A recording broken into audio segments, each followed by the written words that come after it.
Good afternoon, Tony Virtue, Virtue and Partners, and yes, it's that one day of the year, the budget, so we've all been up all night obviously going through things and reading everyone's opinion, and so here are a few of my thoughts, and you know, they are thoughts. First thing I would say is there's a high prospect of this budget actually getting through the Senate. What we've had for the last few years obviously is all these wonderful ideas, but if you can't get them through the Senate, well, it's pretty pointless. So the first thing I would say is there's a higher level of certainty that this will actually become law, which I guess is a good thing. Look, the headline, I don't know if you noticed, but they increased the debt ceiling to 600 billion before they started last night, so that just slipped through there. So taking on what they regard as good debt to invest in good things at relatively low interest rates. So that's kind of the logic behind that, but surplus still expected back in 2020, 2021.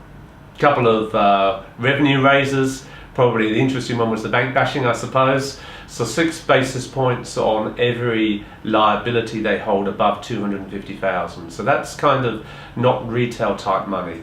Now the reality is that as they'll price that in and they will get that money back, and it's fairly common to do this overseas. So as I speak, the markets have recovered in the banking sector, and there'll be a bit of huffing and puffing and gnashing of teeth, but at the end of the day life will go on there, and bearing in mind their interim earnings were very good earlier in the week, so look, I think they'll take that in their stride. Medicare levy going to go up by 0.5%, and the intent there is really to cover the National Disability Insurance Scheme in full. On the basis this could happen to any of us, so all of us should contribute to that. Just turning now to some of the financial planning related issues. I guess the good news, no meaningful changes to negative gearing or to capital gains tax. So just take it easy if you're flying interstate and claiming tax deductions when you really shouldn't. So I guess that's probably a positive, and I think that will reflect in property valuations.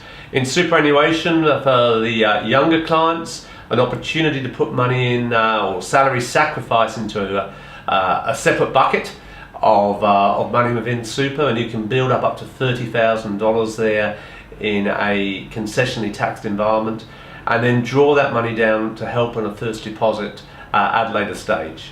That'll be taxable, but a 30% rebate off that. So effectively, if you're earning below 90,000, then that won't be taxable.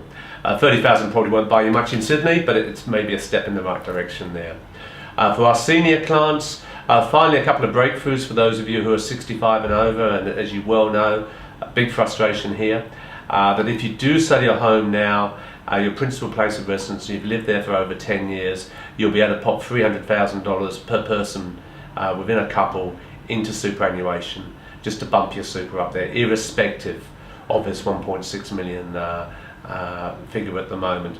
That's a positive. Those of you who had your concessional card whipped off you with the change in the asset tests, they're going to give that back as well, and I can assure you that that was a matter of quite a lot of conversations here. So look, on balance, it's probably a positive budget insofar as that it will actually become law. Hasn't done too much damage. I think the banks will get their money back, so probably politically reasonably astute. Medicare looks pretty safe. NDIS looks pretty safe, so from a community point of view that's positive. Full details on the website, so do read them in your own time, and I'll be back as usual at the end of the month. Thank you, Tony.